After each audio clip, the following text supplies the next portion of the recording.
Is this the last Friday episode of September? It's the 24th. Let me open up the calendar. You Open up the intro the calendar. pod. Yeah, Well- you intro the pod. This is the Just Baseball Show. I'm Peter Apple. That's Jack McMullen. It's a Friday. We have a lot to talk about. We're talking about the fact that the Cardinals are back into it. We have a full interview with PitchingNinja where we talk about the AL Cy Young, the NL Cy Young, his career, how he came to be. A phenomenal interview.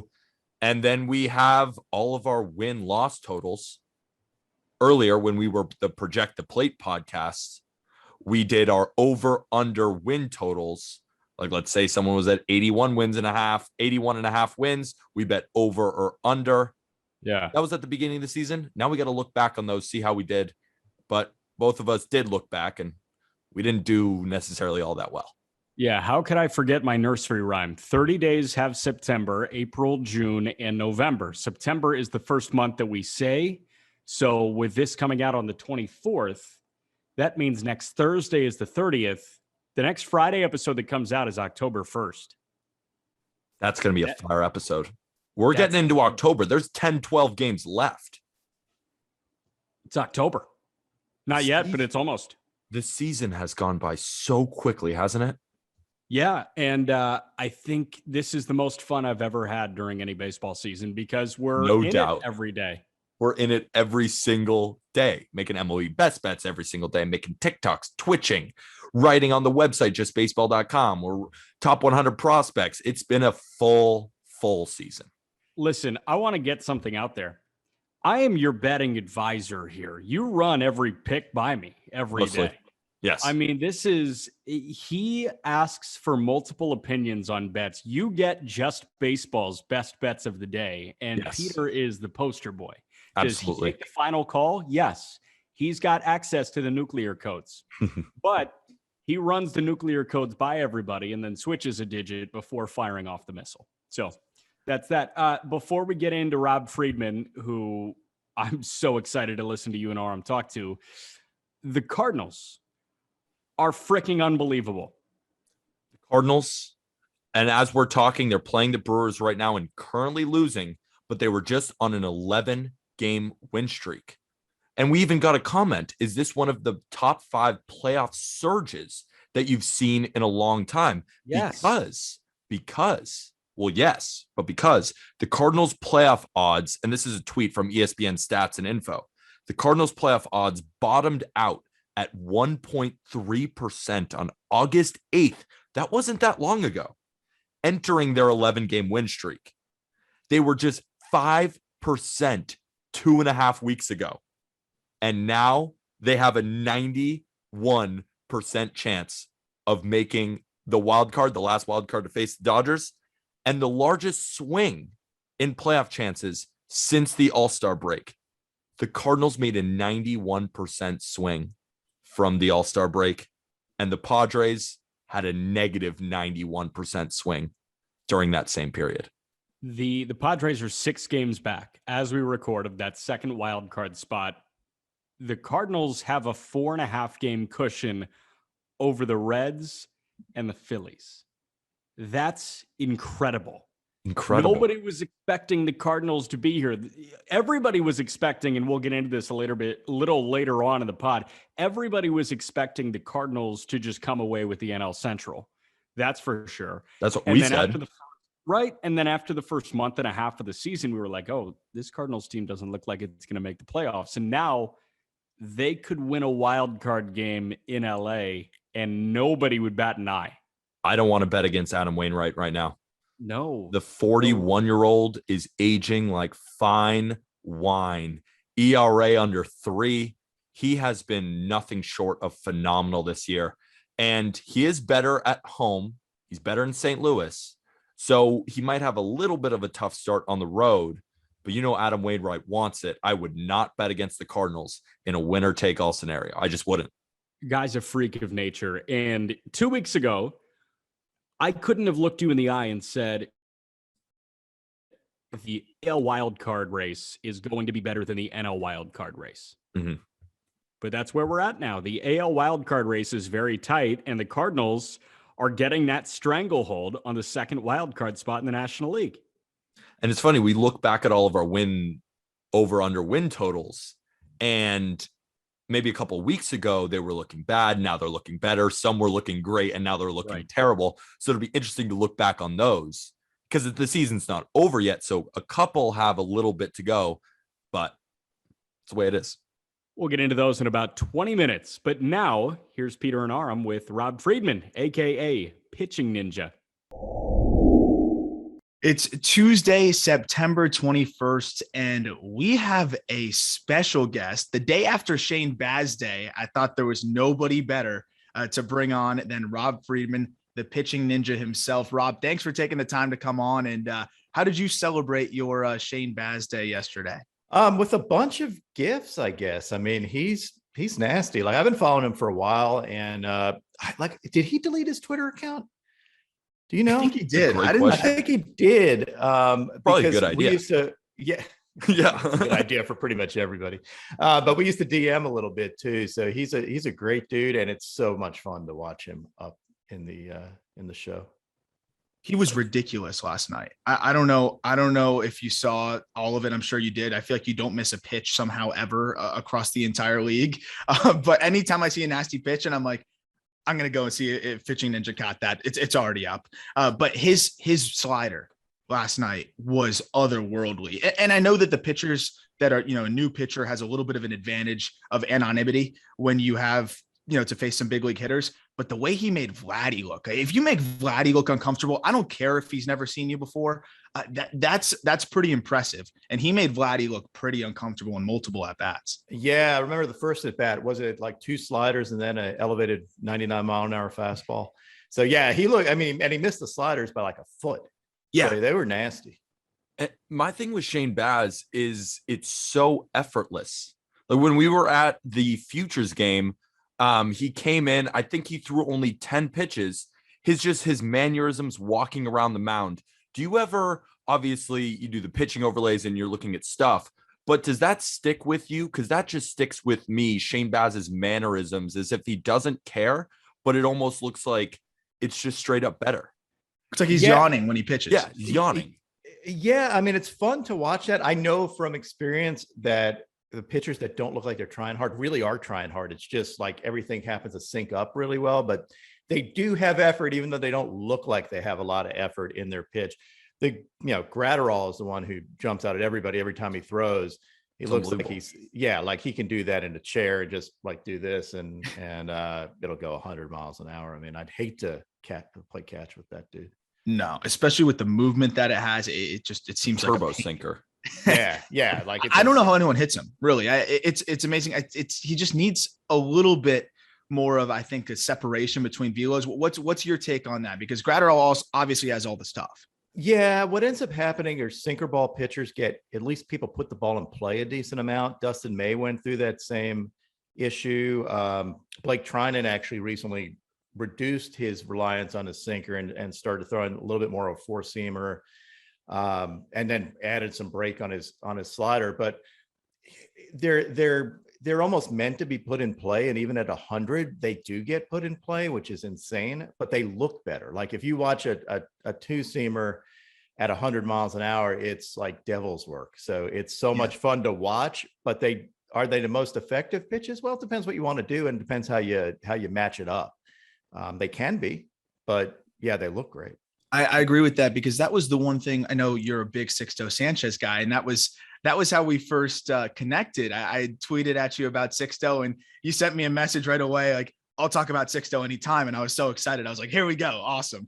And his stuff is ridiculous, but I think he struggled a little bit to figure out how he was going to have that proper overlay, right? A 4-seamer up in the zone seemed to be better for him at times, working off of that changeup, because the changeup and sinker can be a bit redundant, especially when you only have 5-6 miles per hour of separation. So that's what I'm really excited to see with Sixto when he comes back, hopefully healthy, is how can you have those different effectiveness with pitches in different quadrants of the zone, I think is a really important thing. And it's interesting that you say that because you see the sinker at 99 and you're like, that's got to be the best pitch ever. But a 4-seamer high spin off of a good breaking ball or off of a good changeup, I think that's really could be the best pitch in baseball besides a good changeup. Yeah, they do tend to be. I miss Sixto. Like I would love to see. I mean, he's so much fun to watch pitch just because of his emotion and stuff too.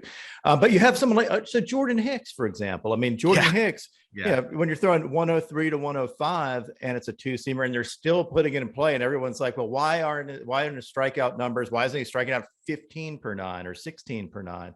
And a lot of it has to do with that. Now, at lower levels, you're taught, hey, let the hitter do the work for you. Let him put it in play, weak contact, all that. Like, shoot, little league coaches around the world are great at, let him hit the ball, all that stuff, that mentality. And it's hard to shake sometimes. So yeah, like I think some of them migrating or at least mixing in a four-seamer. So you're not sitting on a two-seamer and just looking at one spot low in the zone and trying to make contact is usually kind of the way to go. That being said, they make the best pitch gifts. Like when you see a ball moving, like Castillo had one, a 99 mile an hour backdoor two-seamer, and then had a 100 mile an hour painted one earlier in the season that was just like right in the corner of the quadrant. Those are like my favorite. Like those are just awesome to watch and just a ton of fun. So a pitch gif that just kind of burns in the back of my head that you posted a ton of times. Emmanuel Clase's 100 to 103 mile an hour cutter. I still can't really fathom how it's even possible, how it can still cut at 103. You've watched him all year. Where did the pitch even come from? Like, how does Emmanuel Clase get that much spin and that much velocity on a cutter? So my guess, and I don't know that I think I've probably read some stuff on it that maybe this is a true guess, but he doesn't really intentionally cut it. Like it was just the way he was throwing it. Like Glasnow occasionally would do that. Glasnow has these weird misshapen fingers that are really big. And sometimes he would just not get quite behind the ball and still be throwing 99 mile an hour cutters. So he kind of doesn't particularly do it on purpose, but the effect is definitely a cutter. Like the ball is a cutter. There's a result. So whether he does it on purpose or not, I know he can straighten it out a little bit and get a little bit more run. I've seen that.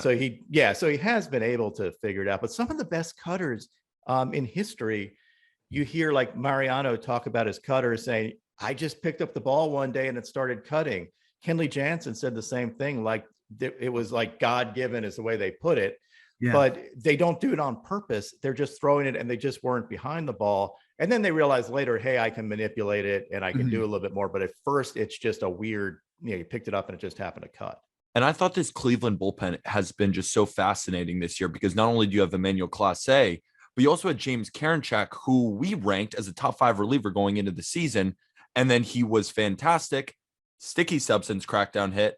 And now he's been up and down from the minors. I'm not going to go full tilt and say it was solely because of that, but how do you the timelines match up? Struggles? Yeah, I don't know. I don't want to blame him fully, right? But I'm curious to what your opinion is on James Karinchak kind of falling off in the second half. Yeah, I mean, it does match up really well with that, and there were videos of him by God, almost everybody was using that stuff because if you weren't, you were stupid not to use it. Like at the point where MLB is saying they're not going to enforce it. And the history of baseball shows that Nolan Ryan admitted to doing it. He said, yeah, if I can use pine tar to help my curveball, it's one of those unwritten rules that, yeah, you can do it. Is spider tack that much worse than pine tar? Not really. No, it isn't. Like there's a point where something gets so sticky, it's not coming off your hands. Yep. So it's not like the increased stick is infinite. It's not like infinitely better than not increased than just a little bit. So I think, pitchers have found ways around it. You'll see a lot of pitchers now kind of going to their head to get some sweat, which mixed with rosin. Yeah. So, or on the back of their neck, whatever it is. Like there's not sticky stuff in there, but if you take sweat and mix it with rosin, it does create some kind of tack. Max Scherzer did that his first outing post the crackdown. You'll just notice. I mean, a lot of pitchers do it. There's nothing wrong with it because that's sweat can't be outlawed because or sunscreen. You got to be protected from the sun. Yeah. Now the sunscreen stuff with I absolutely understand it. Like I've had that happen where I've carried around a rosin bag as a pitching coach and had sunscreen in there, and the sunscreen, something hit it and it went off in the bag, and then it mixed with the rosin and it just ruined everything was like absolutely as sticky as can be. So that stuff is very, very sticky. But yeah, I mean, it very well could be that Karinchak was doing, and it just needs to adjust, and he will. He's a very, very high-end talent that has pitches that come out of a spot that not a lot of people are used to seeing it, and has a ridiculous curveball that comes out of that. So he'll be back, and the Cleveland staff is insane. Like their ability to mint pitchers constantly, and they have more. Like they have guys in their minor league system that haven't been up, obviously, but you have guys like, I remember Ethan Hankins back in the day in Georgia. Zay Curry is a Georgia Tech guy who pitched with my son, so he's a stud. They have, and Espino, who's another Georgia guy who's got high end stuff, 102 mile an hour fastball. In high school he was throwing 100. So yeah, they have an endless stream of pitchers that are going to throw at you year after year, and they can trade away talent to get new talent. So we just put Curry on our top 100 list at number 100, and I think we were the first. I want to just come out there and say that, because the only reason I'm saying that is because I think a lot of other people are going to come around to that as well. The curveball is unreal, and by the way, Curry pitched at Georgia Tech, but he was a two-way guy in high school, because I actually played him in summer ball. And his summer team was not fair. The East Cobb Astros, it was Will Banfield, it was Braxton Garrett, it was Will Benson, it was all of these dudes. We hung in there. I think we lost 4-2. Braxton Garrett K'd me real bad on a 3-2 on the inside corner. But I mean, I just remember being so impressed with that team top to bottom, but following some of them afterwards, just because I was like, these guys are going places.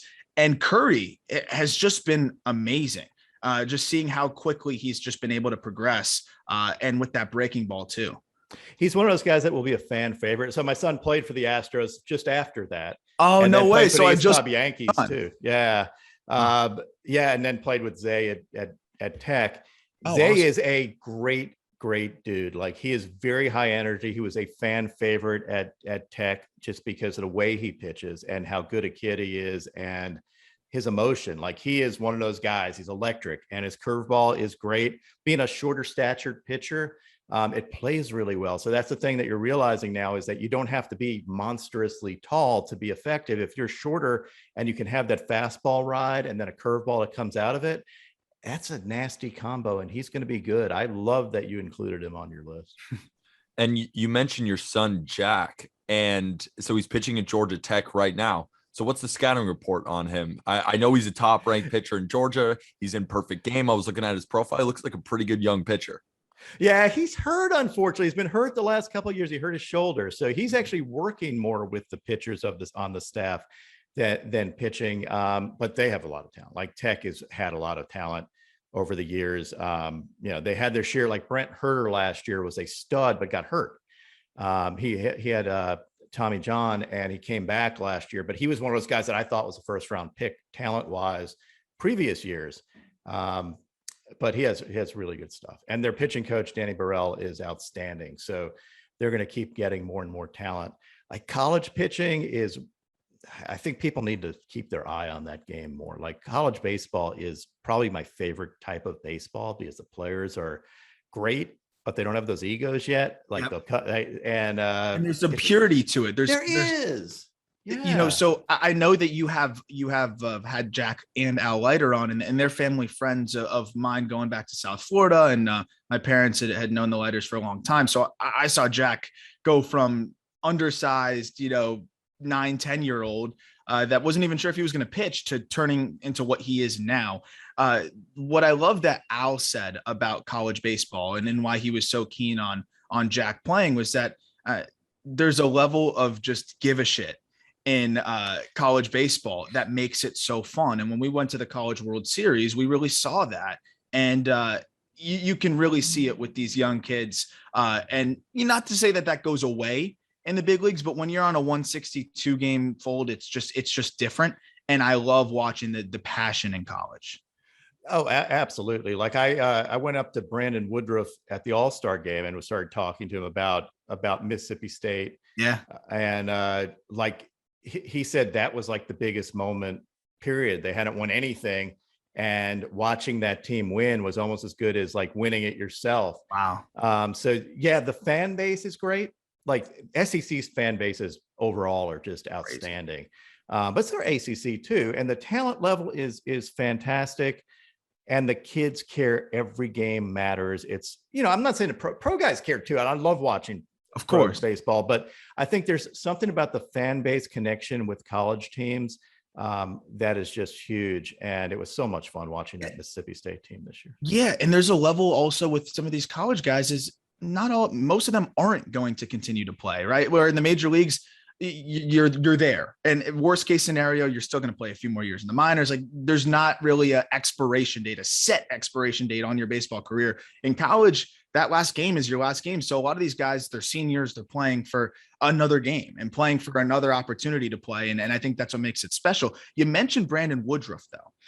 And real quick, before we wrap up with you here, we had to ask you about the Cy Young races on both ends here, because deGrom, unfortunately, going down, he would have ran away with it, of course. And that sucks. The one, I guess, silver lining is that we have a very intriguing race now where there's probably 3-4 different pitchers that you could side with in the NL. The AL is also wide open as well. Let's start with the NL, since you mentioned Woodruff. He's not quite in there, but his teammate Corbin Burnes is looking like one of the favorites. I think Burnes is probably going to run away with it, but he also had one of his subjectively rough outings last outing, and Scherzer looks great too. And now all of a sudden there's an interesting story brewing there with how dominant he's been with the Dodgers. What's your NL Cy Young outlook right now? And what's your take on the whole thing? Yeah, I flip-flopped a number of times. Like I'd sit there and watch a game and go, oh, well, he's definitely going to win the Cy Young. It was Buehler and then Burnes. Mm-hmm. Now it is Scherzer. I think Scherzer will win it. Scherzer's overall stats, leading in WHIP, leading in ERA in the major leagues. I know the advanced stats show Burnes being a stud, and Burnes is a stud. Burnes is one of my favorite pitchers to watch in baseball, almost because you have to understand pitching to really enjoy him, I think. Like the backdoor cutter he throws, at up to 99 miles an hour, and just it sits off the plate and just comes back. It's one of those things as a pitching guy that I think is like art. So Scherzer is more of a blunt force and a force of nature. Corbin Burnes is just an artist on the bump, but I think it's Scherzer's to lose right now. His stats are just too good. His outings with the Dodgers have been too good. And there is going to be a Scherzer bias too. He's won with 3 Cy Youngs. Having a 4th puts him in the pantheon of great pitchers, and he deserves to be in the pantheon of great pitchers because he is one of the great pitchers in baseball. So that's who I think, like voting right now, I think it's Scherzer, but you can make a very strong case for Burnes, obviously. Historically low FIP and stuff like that. In a tough park. In a tough park. Yeah, I agree. That's great. And I agree. I think Scherzer is a first ballot Hall of Famer. We talked about it on yesterday's episode because we made all of our preseason picks. And I actually had Corbin Burnes at plus 4,000 at the beginning of the season. I'm no genius, though. I also had Blake Snell. So, you take the wins and the losses. But Snell was going to be great, too. I thought he was going to be awesome. Yeah. So I would also give it to Scherzer. He has an ERA under 1 with the Dodgers. He hasn't lost. He's 7-0 in 9 starts with the Dodgers. He's been unbelievable. I do hope Burnes wins it, but regardless, moving on to go ahead. No, I was gonna say I love Corbin Burnes. Like it hurts me to predict. But I love Scherzer too. Like they're just very there's different. No wrong answer, right? Yeah, like to me, I totally agree with you. Like as far as having a guy, like I thought Burnes last year was outstanding, and he was one of my guys that I wanted to watch pitch this year, and he's done nothing to disappoint anybody. So I totally agree with your outlook on that, and I do think it's Scherzer's to lose right now. Did you have a preseason pick at the beginning of the year? Yeah, I'm trying to think in NL who I would have picked. Well, no, obviously I know who I would have picked. It's Jacob deGrom I would have picked, and he should have won it. Yeah. Like, duh. I think a collective baseball community, we all had Jacob deGrom. We'd have to be it. Yeah. And moving on to the AL too, because similar to the NL, I feel like it's kind of anybody's to lose at this point. Before yesterday, Robbie Ray, it looked like it was his to lose, but then he gave up 3 runs in 4 2/3 to the Rays and took the loss. But Garrett Cole also just gave up 7 earned runs in his outing. Now it's so close. not only do I think that Garrett Cole will squeak it out in the end, but I'm also just curious about what you've seen from Robbie Ray, because Robbie Ray has just straight up increased his velocity from last year by like a good margin. He's upped his fastball velocity by over 1 mile an hour. He's upped his slider velocity by over 2 miles an hour. That you don't just go automatically from a much better pitcher. So what have you seen from Robbie Ray and his improvements to becoming possibly the AL Cy Young? Yeah, and I would say right now Ray is probably a tiny bit favorite over in my head over Cole. I'm a Yankee fan, personal bias. Yeah, and I don't know. And honestly, like I don't blame you. Like to me, Rudy, like picking against Garrett Cole is just a losing thing in general. Like Garrett Cole's awesome. And he's one of my favorite pitchers to watch because he is a bully on the mound and a professor too. And people don't get the professor part, like how smart that dude cerebral is. Yeah, but he looks like a bully. And off the mound, you can hear him talk about baseball and you can listen all day because he's that smart. Like he is a great pitcher and a great talent. And he deserves a freaking Cy Young award. Like dude is I mean, like, come on, it's Garrett Cole, like one of the top 2 pitchers in baseball generally. I think it's Ray's to lose right now, but I wouldn't be surprised. Like if Ray has another bad outing and Cole has a great outing, it could flip. Ray, I know he's made some mechanical adjustments. I know he's hit the weight room a little bit more. He looks bigger to me. Does his lower half, his pants are real tight. You can tell his legs have gotten bigger. And he's always pitched with that force. Like he is, the grunting, the intensity on the bump. And he's just shoves. Like Cole, for someone that has so many different pitches, you can see like Cole not only can blow you away, but he could also just, do a whole bunch of things to you. Ray comes at you with a fastball and slider, and there's nothing you're going to do. You know how he's going to attack you, and you're just SOL on it. And I think that like there's the mechanical adjustments and probably better strength and conditioning has made a difference. And I assure you that some of it is mental too, where it's one of those things that everything just clicks eventually and you get this confidence, and he's pitching with such confidence right now that I mean he's tough. And if the Jays, if they make the playoffs, they'd be tough. I've also noticed that he's limited the curveball usage. And in previous years, the curveball has actually been not a good pitch. I think in 2020, the batting average against the pitch was over 400. This year, it's around 350. The changeup is good. I've watched him pitch a ton of times. I feel like he should just completely can the curveball. I mean, the fastball and the slider are so elite, and especially when he's sitting 95 now with confidence, just go fastball, slider, change. I felt he can just go fastball, slider, and be honestly pretty dominant. But yeah, like that's one of those things that pitchers are taught, and it depends who your coach is. I mean, Darvish back in the day was taught to dump all his. He has 12 different pitches, and they're like, well, why don't you stick to 3 or 4 and be really good at them? That's not the way his mind works. Other pitchers, their mind works. They want different tools and stuff, and it ends up that some of their tools suck. Some of their tools aren't as good as other tools, and you should use the good tools more. And flipping it, there's a pitcher, Max Scherzer, who has a tool that I don't think he realizes how good it is. And maybe the stats don't necessarily back it up, but his curveball, which is his 5th best pitch, he just started using it a little bit more. To me, just the eye test on it, it's an elite pitch. Like it is a really good pitch. And if he figures out how to use it, like his thing is, Max says it takes him like 3 years to figure out how to use a pitch right. And all the different combos by using it in games and seeing how to attack hitters and stuff. 3 years. 3 years is what he said. To his standard, I'm sure. To his standard. Of course, it's probably elite after a year, but it's extra elite after 3. Like knowing where he wanted to throw his cutter and where he wanted to start it and which hitters he can attack with, and maybe how to go backdoor sometimes with it versus going under a lefty's hands.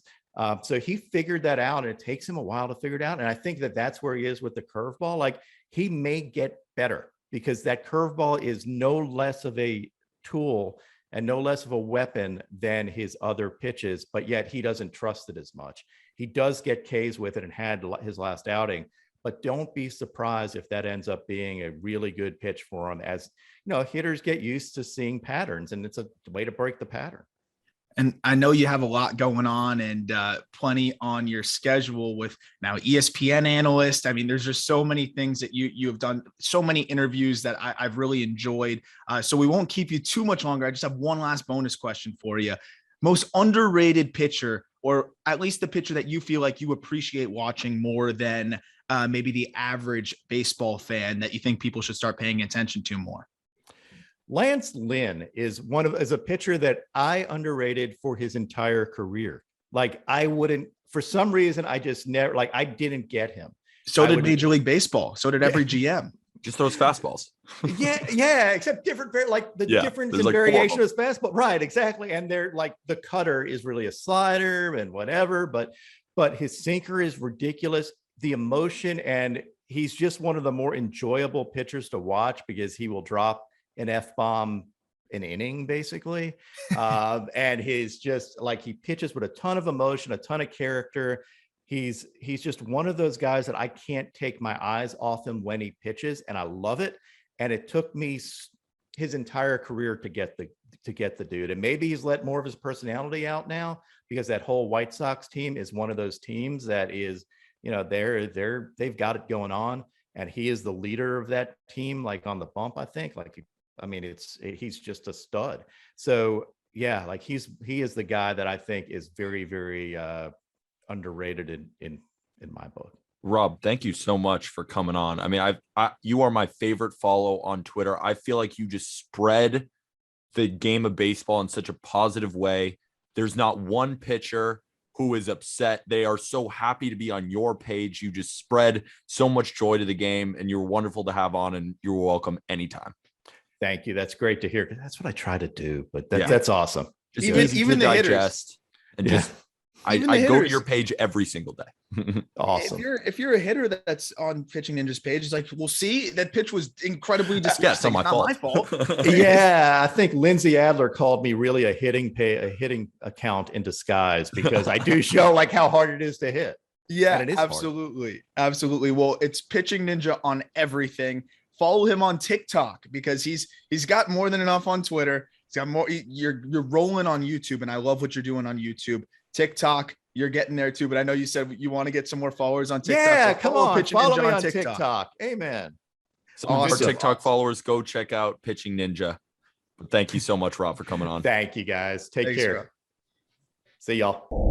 DeGrom sold Pitching Ninja as being one of the best people in baseball. And I think you validated that.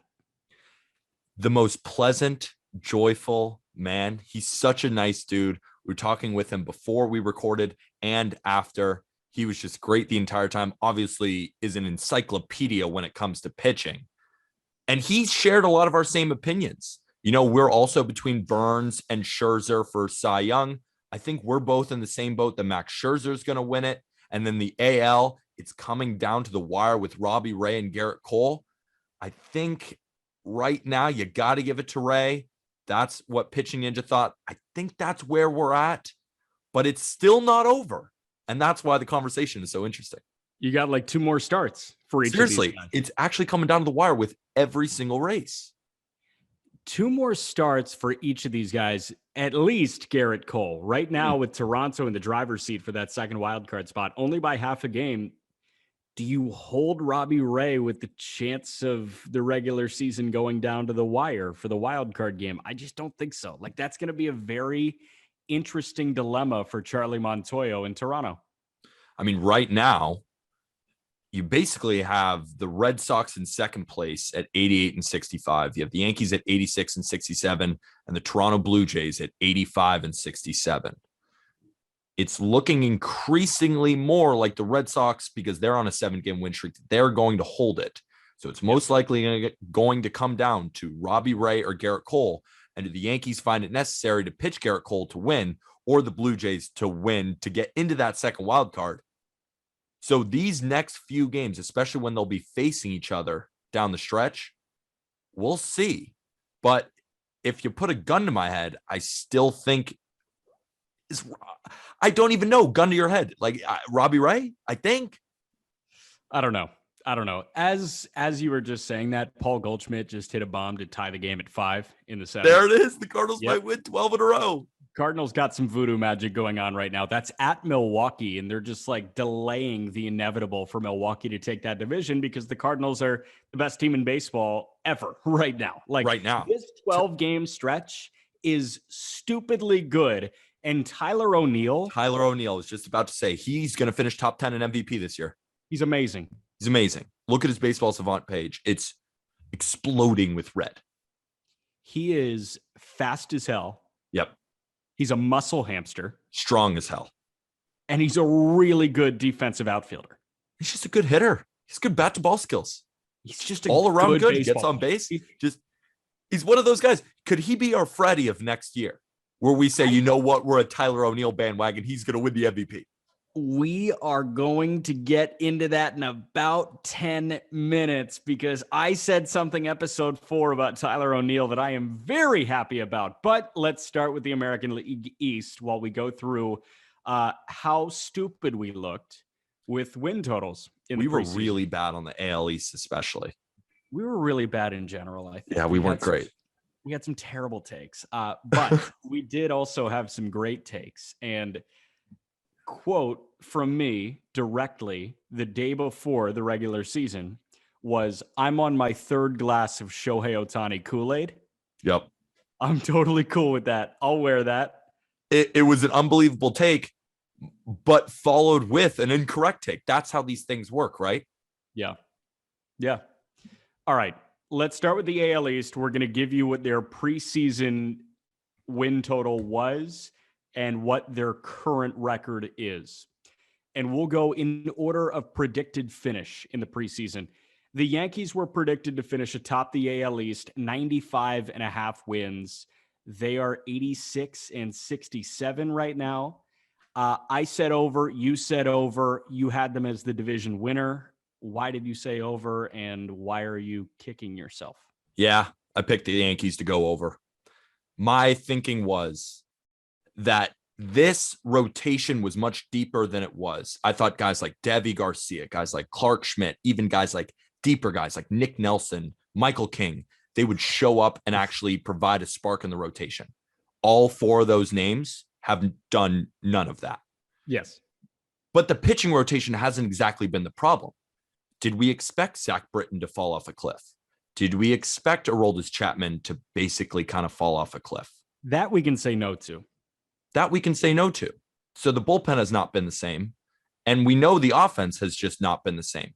It's been the story of Aaron Judge and Giancarlo Stanton really kind of bringing this team along. Did anyone expect DJ LeMahieu to play and perform the way he has? Gleyber Torres. Gio Urshela has even been a disappointment at the plate this year. Still a good defender, but we aren't seeing that same offensive production from the guys lower in the lineup.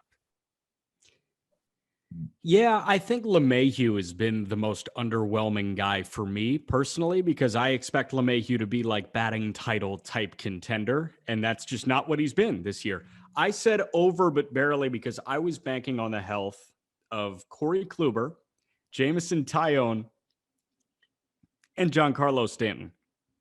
Kluber, not healthy. Stanton healthy, and that really helps. Everybody else in the lineup sucks. And then I don't know why I thought Jameson Taillon could be a contributing piece.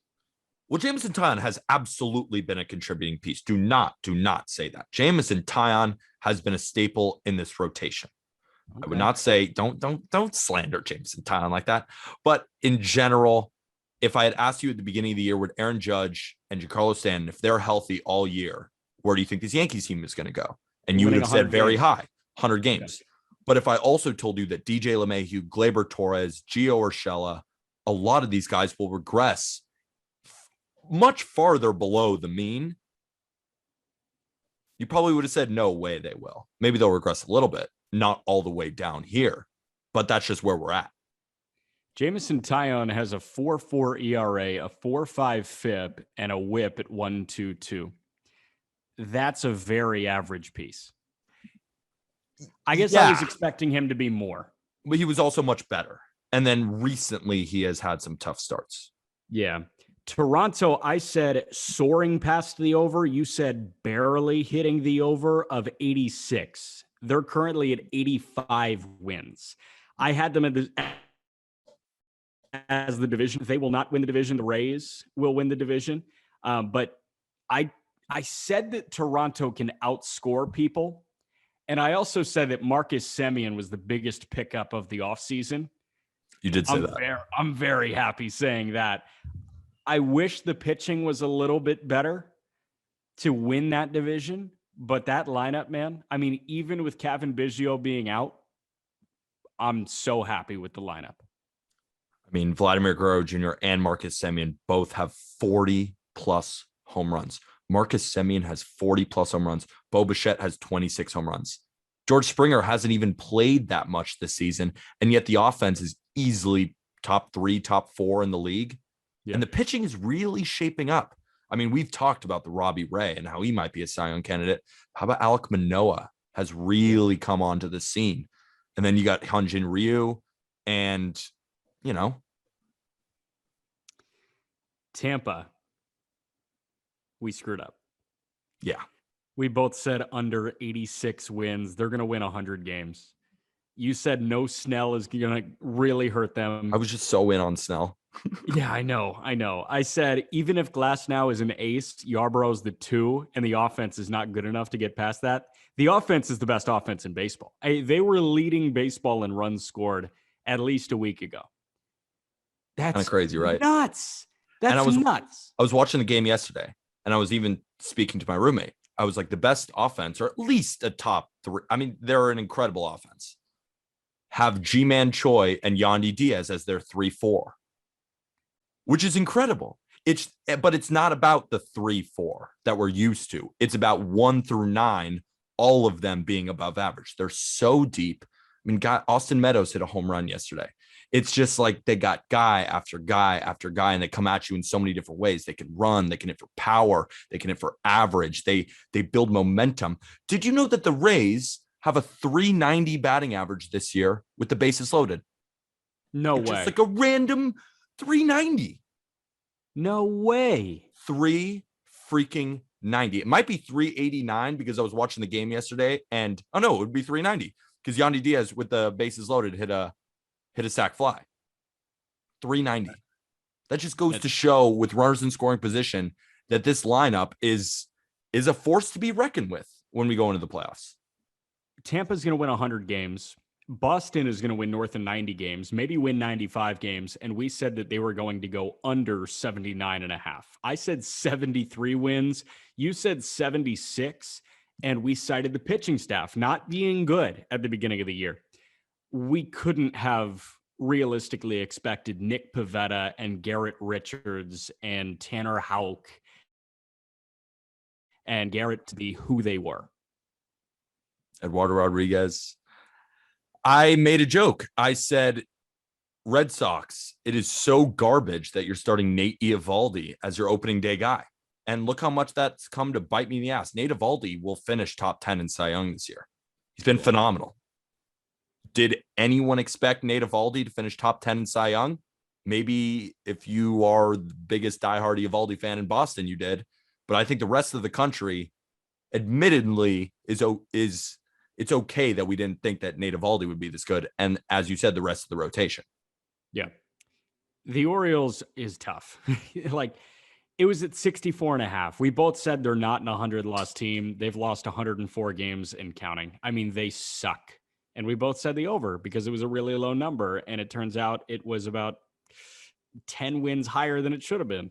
I told you, remember what I said at the beginning of the year? I said the past 2 years running, I always put a big bet on the under in the Orioles win total. And I thought, you know what? This year, it can't happen every single year. I can't be right on it every single time. I should have just done it again. I should have just trusted my gut and realized the Orioles in this division will not approach 62 wins that would get you, or 63 wins that would get you above the 100-loss threshold.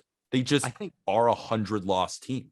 I think you were a year early. I think next year Possibly. When they break camp with Mountcastle off of a really good rookie season and Adley and G-Rod with them on opening day, like, they're probably hitting the over in the win total then. We're saying that now, and then next year at this time, we'll be having the same conversation. Maybe we were just a year early on the Baltimore Orioles. God. God, it hurts. But under it all, Cedric Mullins Yeah. is turning in one of the best seasons in the American League, and he's going to be a 30-30 guy who hits 300. Unfreaking believable, Cedric Mullins, you goddamn beast. Good at everything. So happy for that man. He's a bomb away from 30, right? Yep. Bomb away. One more, and he's got like 10 or 11 games left. Previous episode, I want to say it was like July, late July, early August, we went over the people since 2000 that have hit 300 with a 30-30 season. It's not a big list whatsoever. It's a very short list. AL Central, White Sox were at 90.5. They are 86 and 66. They will very likely eclipse 90.5 wins. They need 5 wins to get there. They'll probably do it. You said ever so slightly over, and they're the division winner. I, a noted White Sox fan, said slightly under, and they won't win the division. But I was correct on one thing, saying that Dallas Keuchel is going to punch below his weight. He sucks. I like how you pulled out of all of that, because it was, frankly, you make fun of me all the time. I'm going to make fun of you. Probably your worst take ever, that you thought the Twins would make the World Series. I just don't think that was that bad of a take. I think it's your worst take you've ever had on this show, which, and you're classifying is not that bad of a take. So there you go. You haven't made that many bad takes. That's fine. I will take that while you wear Danny Duffy as an emerging ace. He's still emerging. That's the point about emerging. No, he's not. You're always No, he's not. emerging. Peter? No, he's not. Obviously, a little sensitive subject on that. But what I did get right, I got over 90.5. I think they're going to get it. They just won their 87th game about 10 minutes ago. They just clinched the division. So we're right there. 90.5. I think they will get there. I'm guessing they're going to finish around 92-ish, 93-ish wins. Yeah. Maybe even more than that. They have about 10 to 12 games left. If they win, half their games, they'll be around 93, 94 wins. I think that's probably where they'll end up, and they'll win the division over your Twins. And it's your favorite team that is going to freaking win the division. Yeah, I know. The Twins are 67 and 85. Their over-under was at 88.5. You took the under, saying that the rotation was not as good as I thought it was. I took the over, saying that Kenta Maeda could be a legit one, and Andrelton Simmons has a ton left in the tank. Yeah. Shit. I just, you look at the rotation, and I was like, this isn't a team that can win 88.5 games. But also, you look at the Twins, and they've done far better with just as bad of a roster. The Twins are notorious for winning a bunch of regular season games, going to the playoffs, and getting absolutely washed. I thought this was fine of the year. How many times can they do that in a row without a down year? That's where I was at. You thought the other way. Yeah, I thought the other way. They keep getting washed in the postseason. I think this is the time that they take that step up and go. The Indians, we kind of called their fraudulent efforts right away. Mm-hmm. They were at 81.5, so 500 or below. They're going to finish below 500. They are now 4 games under with one more to play against the White Sox tonight, and they don't have Shane Bieber getting them through the final home stretch. We both said under. I said the offense can't help that rotation, and I was right. They've been no-hit 3 times or just twice? Yep. 3 times? 3 times. And not only that, but I think we were both thinking that after they traded away Lindor, that possibly at the deadline, they were going to be big sellers. Yeah. Kind of what happened to the Nationals, happened to the Cubs, one of those type of teams. So that's why we were pretty on the under on that bet, but they've actually done pretty well. Jose Ramirez continues to prove why he's one of the best hitters in baseball. The pitching has kind of come through. Cal Quantrill needs some freaking love, bro. Yeah, he's phenomenal. He has an ERA under 3 all year. Yeah. He has been, you remember when I said, I think it will be Bieber to Plesac? It's looking like it's going to be Bieber to Quantrill. Also, you add an Aaron Savali. Tristan McKenzie has made obvious improvements. Yeah. Their young core is shaping up. And you've got a stud closer in Class A now. And James Karinchak is pitching to a 4 ERA in AAA. So things are looking up.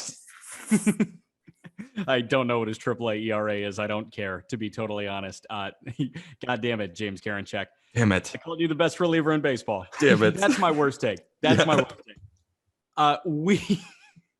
That's not your worst take, because, I mean, how are we supposed to know that it was so reliant on Spider Tech? How are we supposed to know? The stuff, like how high the RPM was on the fastball. We should have known it couldn't have been true. Right. Like That's what I think about Class A. I'm like, how can you throw a 103 mile an hour cutter? How? Yeah, but like spider tack or no spider tack, like you can throw 103. Like you can't get a 5,000 RPM pitch without spider tack. Like I think that's clear now. Yeah. But we didn't know that. We were playing dumb. The Royals, we said the over 73.5 was the best bet in the American League. They are 69-83. They could actually hit the over. It might happen on the last day of the season, but they're not playing like a 77 win team like we thought they were. I just thought they were better. I thought maybe we were also a year early on their pitching. Guys like Daniel Lynch, Chris Bubich, they just haven't performed to the level I thought they would. Yeah. They've been a bit all over the place, but they turn in starts where you say, that's it. That's the guy we're looking at. But then they come right back around and they allow 8 runs in 2 innings. So I think we were a year early. I think the Royals will be very good next year. And I mean, Salvador Perez is turning in one of the best offensive seasons from a catcher ever. Yeah. Crazy. We were split on the Tigers at 68.5. I won this one. You said under 68.5. Tigers are at 74 and 78. They look really solid. And I took the over. I lucked out with this. I think that there were some contributing pieces that I wasn't necessarily expecting to contribute, especially on the offensive side. But they are, so I'll take it. Yeah. Who are some of those players that you didn't expect to really make a jump? Like I'm looking at a guy like Candelario. Candelario, third baseman, has been good. Akil Badu has been excellent too. Right. I'm curious, like besides any of those, was there a guy that you saw on Detroit's team that made a jump that you were like, whoa, where did that come from? Robbie Grossman. Yeah. Jeimer Candelario is number 1 on that list. I had no idea who Akil Badu was before this year. But Jonathan Scope has been fine. Eric Haas has been fine, but Robbie Grossman is the guy that, I was looking at and I was like, no way. Like, what is Robbie Grossman? And it turns out that he's actually a pretty solid baseball player for the Tigers. I'm just really excited for what Detroit has moving forward. We just talked about their offense, but let's talk about this pitching in Casey Mize, Tarek Skubal, Matt Manning. They got dudes. And then we aren't even talking about the fact that Spencer Torkelson and Riley Green are on the way. They're there next year. This could be a team that makes some noise next year. AL West, the Astros were set at 87.5. They are 30 games over 500 right now at 91 and 61 and climbing. We both said the under. I said that George Springer drove the bus for them offensively, and that's just not true. And now they're the best offense in baseball. Yep. Unfortunately. Ouch. Did we come from slight bias, just like not liking them and not wanting them to win? Probably. Yeah. Probably. I think that's accurate. They really have just showed up. But do you think, like, let's say the Astros face the White Sox in the playoffs. Let's say the Astros face the Rays. Where do you have them? Do you have them as like the best team in the American League, or do you have them maybe getting an early exit? Early exit. I think they're an ALDS team. I just don't love their pitching. I mean, I do like their pitching. McCullers, Framber Valdez, Luis Garcia, Greinke. They got arms. I'm just nervous that we're undervaluing them and they're going to make the World Series again. That's what I'm nervous about. I have just a deep, dark feeling in the pit of my stomach that the Astros are going to face the Dodgers. I'm not predicting it. I don't want it to happen. I have a deep, dark feeling it's going to happen. And they did this with an unhealthy Bregman for the majority of the year. Yep. And in my opinion, no bullpen. Adding Graveman was huge. Huge. Kendall Graveman from the Mariners. You put him with Presley. That bullpen is not as bad as you think. It's like weirdly kind of good now. Right? I thought it was bad. They're well-rounded. They're just good again. Damn it. Oakland was set at 86.5. They are 82 and 70. They could hit the over. It's not looking likely with the way that they're playing. They just got swept by Seattle. You had the over and Oakland as the division winner. That's not going to happen. I had the under because I doubted their pitching. Their pitching has been good. We love Sean Manaea. Shout out Chris Bassett, who had a hell of a year before the injury, and now he's back. How phenomenal is that? I fully doubted their starting pitching. I was proved wrong on that. you thought they were going to win the division. You were proved wrong on that. Facts. First, shouts out Chris Bassett. Just made a start today. He's currently shoving against the Mariners. Good. The advancement of modern medicine, right? I mean, the fact that you can get hit in the face with a line drive at 100 miles an hour. At 100 miles an hour on August 17th. And today is September 23rd, and he's back. Pitching well, not getting blown up. Currently pitching well against the Mariners. Shouts out to him. Frankie Montez, I'm all in. Dude is a stud, bro. A stud. Sean Manaea, another stud. I like James Caprillion too. It's a deep rotation. We've said Frankie before, it's a lot of twos. What? Frankie Montas. I was just telling you how much I love the guy. Oh, you cut out for a moment. Sorry. Screw it. All those guys are great. Getting Starling Marte at the deadline. I do think that over will hit, but they will not win the division. And I had them winning the division. I had the Angels winning the division. 83.5 was their projected win total. They're at 72-80. I said I was on my third glass of Shohei Ohtani Kool-Aid. Happy with that. Mike Trout was hurt. That could have been expected, I guess. Mike Trout is officially, stamp on it, injury prone. Yeah. Aaron Judge has played more games since he debuted in 2017. He has now played at least 50 more games than Mike Trout since that time period. And Aaron Judge always gets the injury prone bug. Mike Trout's injury prone. At least moving forward, you have to be conscious of his injuries. Yeah, totally. You also, had the over as well. Did you expect Anthony Rendon to be injured the entire year? No. There you go. So damn injuries. Seattle, you were on the over 72.5. Nice pick, Pete. I was on the under. I like Seattle. We talk about how young and talented they were. I was on the over of a lot of these teams, besides the Tigers missed on that one, but a lot of these teams that maybe might have been a year away, but I thought, you know what, they can make the jump. And the Mariners have absolutely made the jump. The Mariners are the most, if you bet every single time on the Mariners this year, they are the most profitable team to bet on in all of Major League Baseball. The Seattle freaking Mariners. They're always underdogs, and they just keep winning. Yeah. And it's funny, they're winning, but their top prospect, Jared Kelenic, has actually been not too good at all. Yeah, he's been getting better as of late, but they're 14 games over 500 for a team that was projected to be 9 games under 500. That makes a lot of sense that they would be the most profitable. The Rangers, we both took the way under 66.5. They're 11 games under 66.5 right now. They're 55-97. They suck. I think that's all we got to say about them. Shouts out Adolis Garcia is in the rookie of the year. Yep. Glenn Otto, the guy the Yankees got, currently has a 9.8 ERA. Thought I'd add that in there. NL East, the Braves were favored to win. We both picked the Braves to win the division. They will likely do that. However, they were slotted at 91.5. We both picked the over 91.5. They're 80-70 coming into play on Tuesday. I think we slightly missed on the win total, but we were both correct that we thought that the Braves would end up winning the division. And you got to give it to them. I mean, they're going to finish around 88, 89 wins. That's without Acuna. With Acuna, who's a 6, 7, 8 WAR guy, they're in the 90s and they break this. So without Acuna going down, I think we get this right. And the fact that they're still going to win the division without him is a testament to not only the Braves front office, but just that team sticking together and really believing that even without our best player, we can still win the division and make some noise.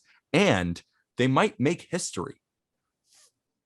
There's never been an infield where each individual player, the third baseman, the shortstop, the second baseman, the first baseman, have all each hit 30 home runs. Currently, Freddie Freeman is at 31. Ozzie Albies is at 30. Dansby's at 26. And Austin Riley is at 31. They have 12 games left. I don't think they're going to get it. But that is a testament to the Braves infield and how amazing it's been. We're counting on you, Dansby Swanson. We're counting on you, Dansby. Pick up the pace. Pick up the pace. I don't think anybody was expecting the injuries there. I don't think a lot of people were expecting the Mets to be 6 games under 500 right now. They were projected at 90.5 wins. We both took the under, and we're very happy about that. We did both take the under, but each of us did not expect Jacob deGrom to get injured. The auto win for the New York Mets. Sorry, New York. Still a little brother. York. Washington is 26 games under 500 right now. They were projected at 84.5. We called this the lock of the National League, that they go over 84.5, and they're going to finish 20 games below that total. We both suck, but you suck a little bit more because you said, don't forget about Patrick Corbin, who's really, really good. Swing and a miss. I'll eat that. I said it. I believed it. I thought Patrick Corbin would come back and he'd pitch well. He has done not just the opposite, the complete opposite of pitching well. He's been terrible. He's got an ERA over 6 all season. Strasburg went down. I thought everyone was kind of sleeping on this Nationals team, a Nationals team that had just won in 2019, had a tough 2020 from COVID, but I thought they're going to come back. Juan Soto's going to win the MVP, possibly. They sold at the deadline, and they now look like a shell of themselves. Strasburg has barely pitched. Corbin's been terrible, and Scherzer is now on the Los Angeles Dodgers. Yep. The Phillies at 81.5 are at 78 and 74. They're going to get to 81.5 or north. You said they would get to 82 wins. I said they would get to 80 wins. You're going to win. The Price is Right. You had the over. I had the under. We thought this was one of the best lines set at 81.5, and the Phillies are outperforming, I think, what everybody thought they were going to do. Not crazy outperforming, though. They'll probably finish around 83, 84 wins. So ever so slightly. Ever so slightly. And the Phillies have had a good season. Overall, I'm sure if you asked Philly fans, they would say we killed it and then we blew it, and they kind of did. But what they can take back from this season is that Zach Wheeler is an absolute ace, and he's here to stay. Bryce Harper should win the NL MVP. That's what they got going for him right now. That's what they got. And Gene Segura is a hitting machine. He just hits. But Rhys Hoskins going down definitely doesn't help. I was expecting the emergence of Alec Boehm. That didn't really happen, which I'm still shocked about. Me too. He's such a goddamn good hitter. He was picked 3rd overall, right? Wasn't he picked 3rd overall? Yeah. I thought he had a chance to win a batting title. I really do. I mean, I still do. I don't think it's over, but I'm not giving up on the guy. He has too good of bat skills. It's just the defense. He really cannot field his position at their base. His build, his swing, his tools at the plate felt like Chris Bryant light. You know what? I don't hate that. Chris Bryant light? I don't know. I see what you're talking about. The plate, maybe the power. I don't know. Yeah, I mean, in terms of fielding at third base, I think it's pretty spot on. The Marlins were at 72.5. This is going to come down to the final day of the season. They are at 64 and 88. If they finish above 500 these final 11 games, I think they get there, right? And if they finish below, then they don't get there. You and I were both on the over, so we're rooting for a strong Marlins finish, as Aram is as well. So something that's been maybe not underrated, but if you're not paying attention to the Miami Marlins as much, their starting rotation, they go so deep. Sandy Alcantara is turning into a bona fide ace. Trevor Rogers in his rookie year has been phenomenal. Then you have Pablo Lopez, who's a really solid 3. Guys like Edward Cabrera, Eliezer Hernandez. They have a lot of guys, and then they still have Max Meyer coming up the pipeline. They have Sixto Sanchez. We'll see with him. They have a lot of young pitching. It's just they got to figure out the offense. But, you know, Jazz had a good rookie year. Jesus Sanchez looks like he can swing the bat a little bit.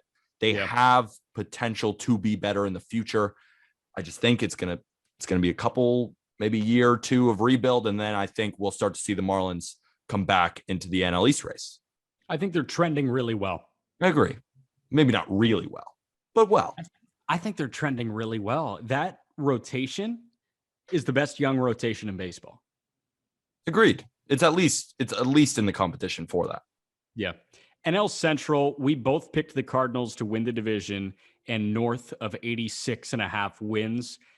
If they continue this, they're going to get there easy. They're 82-69 entering play. As I watch right now, it's the bottom of the 8th inning, and they have a 2-run lead over the Brewers, 7-5. So the Cardinals will probably hit this total because they're playing so well. So we're both going to get the over. They're not going to win the division. Milwaukee is. But you and I cited different people to be the thing that pushes them over the top. You said Dylan Carlson was going to be that guy. I said the duo of Tyler O'Neill and Tommy Edman were going to be the guys. And I think both of us were kind of right there. I agree. Tommy Edman and Tyler O'Neill have been better than Dylan Carlson this year. Carlson's been good. Carlson's been good. I wouldn't say I expected Carlson to be like the leader of that team, especially a team with Nolan Arenado, Paul Goldschmidt, but I expected him to I really thought he was going to have an incredible rookie season and be like a main cog, exactly like Tyler O'Neill and Tommy Edman. And I think he's provided 80% of what Tommy Edman and Tyler O'Neill have done. Tyler O'Neill is one of the best players in the NL Central. He's one of the best players on the Cardinals. Yeah. The Brewers, 83.5. They have blown by that. They're 30 games over 500 entering play on Tuesday. You had the over, citing that Brandon Woodruff and Corbin Burnes were studs. You also said that Christian Yelich and Keston Hiura are great. We'll give you a pass on that because you got Burnes and Woodruff. I said under. I said they were a 500 team. I'll wear that right on the chest. We also didn't talk about Freddie Peralta once because it took seeing him for the first time in 2021 to say, oh, he passes the eye test with flying colors. Let's buy into this guy. We fell in love with a man named Freddie Peralta, and I'm still in love with the man. I think he's going to shove in the playoffs. I'm so excited to see him on the big stage, show everyone why he's an absolute stud. I got Corbin Burnes plus 4,000 to win AL Cy Young. I saw what I saw with Brandon Woodruff. This rotation is phenomenal. And then you look at the bullpen with Devin Williams, Josh Hader. I just don't want to see this pitching. And I know I was looking at the odds on PointsBet. They're plus 850 to win the World Series. That is not too bad of a bet. No, that's good value. That's really good value. Reds at 81.5. They will get there. They're at 78 and 74 with 12 to go. So they got to go 4 and 8 to get there. You said the under, I said the over, but let's come to terms with what you said about the Reds. I said that the Reds wouldn't hit enough. And my thinking there was, did we expect Joey Votto to do what he did? I knew Jesse Winker would be good. Did we expect him to be MVP caliber? Did we expect Nick Castellanos to be MVP caliber? Did we expect guys like Tyler Naquin to really come onto the scene? Jonathan India, we had him as a rookie. You had him as a rookie of the year candidate, but did we expect him to really, hit 280 and be one of the best second basemen in the National League? I don't think that we did. No. So I don't think that this was such a bad take. Hindsight's 2020, obviously. I think I made good analysis, and that's just baseball with at least the Reds. But that's the title of our podcast. Exactly. Yeah. Exactly. The Reds, and then, I was somewhat right. I said they wouldn't be able to hit enough to make it because you had them finishing second. Yeah. They will not finish second. What my thought with the Reds was that, okay, Castellanos and Winker are going to be lower than what they are this year. India was going to be good, not great. Turns out India's great. I thought Eugenio Suarez was going to be good. I thought Aristides Aquino was going to be good. I thought Shogo Akiyama could be a contributor. I thought Nick Senzel was going to be a contributor. None of those things happened. So they had lovely surprises, and they had drastic outperformances from Votto, Castellanos, Winker, India. But they had drastic failures of seasons from Suarez, Aquino, Akiyama. Keep going. I really like the rotation. I think came together pretty nicely this year. I think better than probably they expected. Luis Castillo, terrible front half, amazing back half. Turns out to be a good season. Sonny Gray put together a pretty good season. Tyler Mahle put together a pretty good season. Yeah. Wade Miley has been pretty phenomenal. Their pitching was the surprise to me, even though I was the one to say that they wouldn't hit enough to get there. And what I meant was the playoffs. I knew they'd be a good offense. I didn't think they'd be this good of an offense. But the fact of the matter is, what has killed the Reds when we're moving down is that they just could never hit a left-handed pitcher. They never could. They never figured it out. I thought, okay, they get shut down by Dylan Peters once in the end of August, early September. Then they get to face him again. Do you think they'll beat up on him? I thought so. They didn't. They got shut down again by Dylan Peters.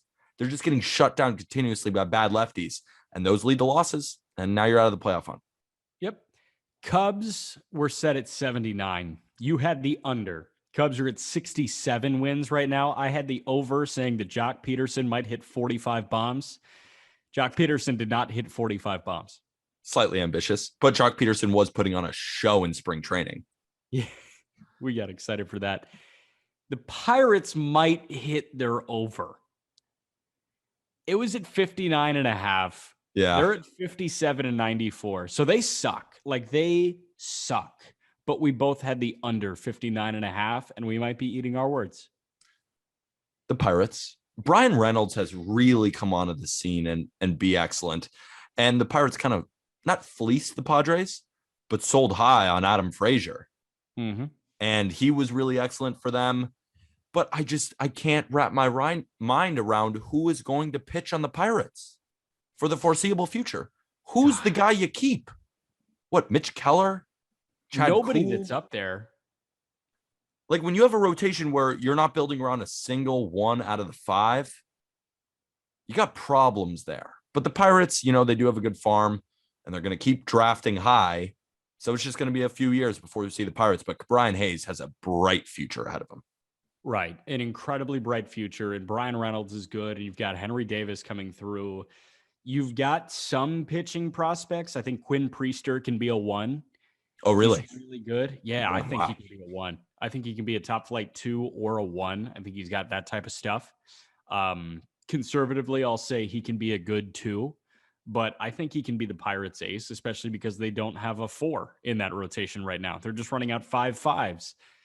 Let's wrap up with the National League West. You and I both took the over 102.5. The Dodgers are 97-53. So they can get there, and they likely will get to over 102.5. We both had them as the division winner. That probably won't happen. You and I thought they were going to fly by 102.5. They're going to squeak by 102.5. It's still not out of the question, right? I mean, when we look at the division in the NL West right now, they are just 2 games back of the San Francisco Giants. It's not completely out of the question that the Dodgers can not rebound, because they've been amazing all year, but rebound in the sense of get over the hump that is the San Francisco Giants. I don't think that it will, but I don't think it's out of the question. I think it's going to be a dogfight till the end. Both of these teams do not want to go face Adam Wainwright and St. Louis in that wild card game. I know that for a fact. If you had to bet money line on Dodgers Cardinals, Scherzer versus Wainwright, who are you going with? Dodgers. And it really boils down to home field advantage. If this was in St. Louis, I wouldn't know who to bet on. Okay. How about Giants Cardinals at Oracle? Gosman, who's not pitching too hot right now, versus Wainwright. I made a bet with myself. This is a personal thing. I'm never betting against the Giants ever again, no matter what. So that's a personal thing. You put a gun in my head, take me out of my gambling sense.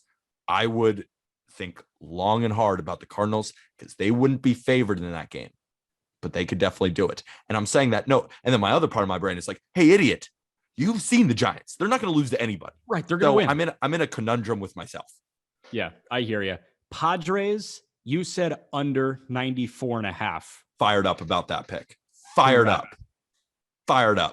They're lower. They are. And I did get something wrong about the Padres, and I said Blake Snell would be that dude, and he just hasn't. He's been good lately, but I got the Padres right. Fired up about that because I think everyone and their mother thought they were going over. Yeah, I abstained, so I didn't pick. We went rapid fire through these three. We both had the under on the D-backs and Rockies. Diamondbacks over under was 74.5. They are 48 and 104. We both got the under. Thumbs up for us.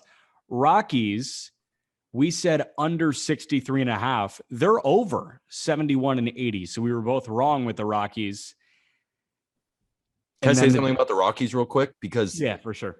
The Rockies are so bad on the road, but a top 3 team at home.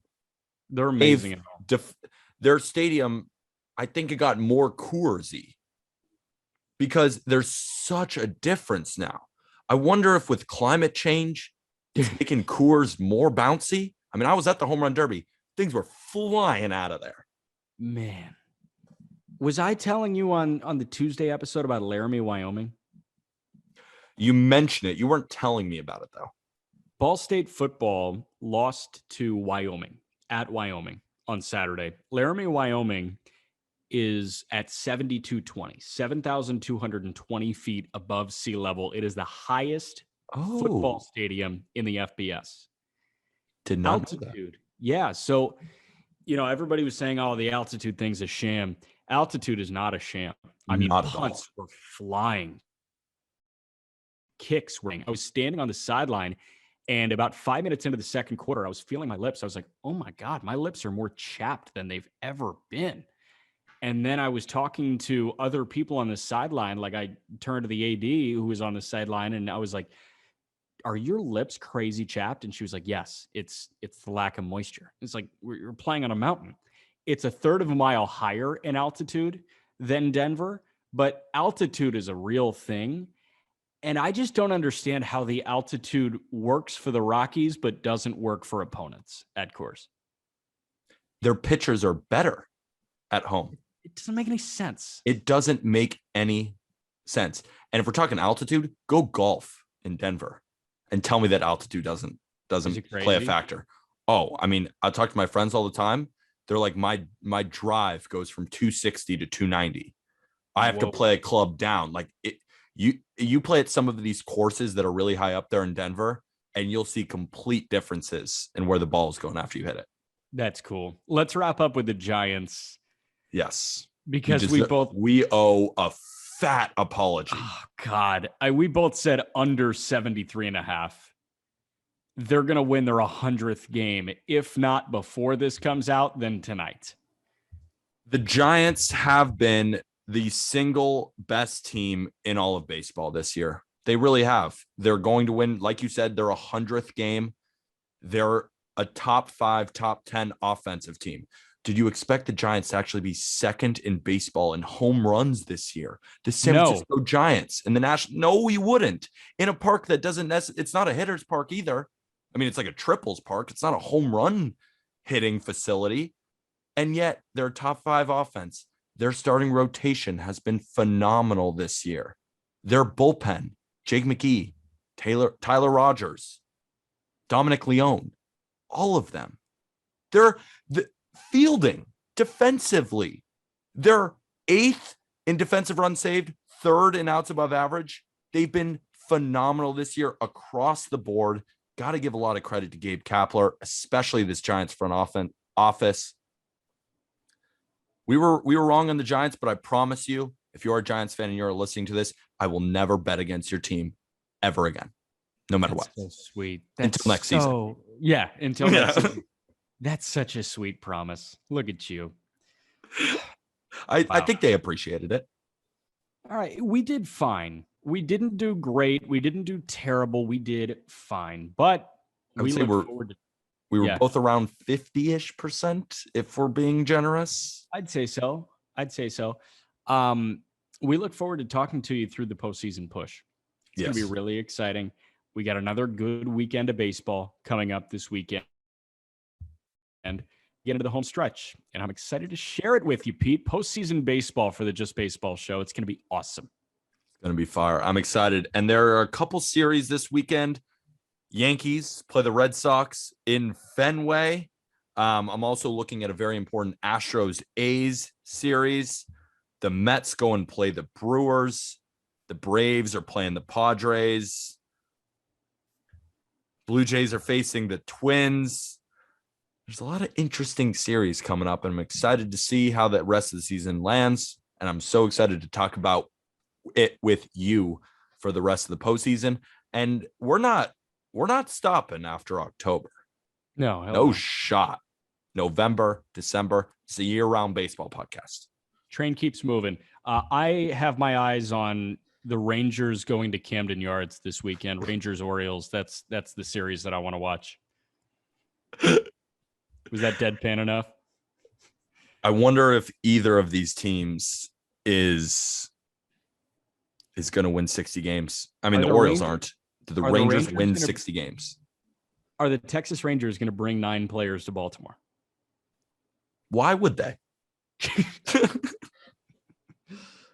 I played a high school team my senior year that had 8 kids until 30 minutes after scheduled first pitch. Then the 9th kid hopped in right field with AirPods in. Actually, did you guys win the game? Hopefully. Yes, I hit. Okay, good. I hit. Yeah, there we go. 2 for 2. Yeah, I went 2 for 2. No big deal. All right. He's at Peter Apple 23. I'm at Jack_McMullen11 on Twitter, at Just BB Media on Twitter, at Just Baseball Fans on TikTok and Instagram. We're on YouTube at the Just Baseball Show. Make sure to like and subscribe there. We are on Twitch, twitch.tv/JustBaseballFans. We also have a Discord. Find us there at Just Baseball. Shop merch, Shopify, Just Baseball. Also, the Just Baseball collection at Breaking Tea. Go to breakingtea.com. That's BREAKING.com or BREAKINGT, the letter T.com/JustBaseball. And shop the Just Baseball collection. What else can I possibly plug right now? It's Thursday, September 23rd at 5:33 p.m. Eastern, and you got it 100% correct for the first time in the history of the Just Baseball Show. I'm going to go take a nap. My brain hurts. Thank you, everybody.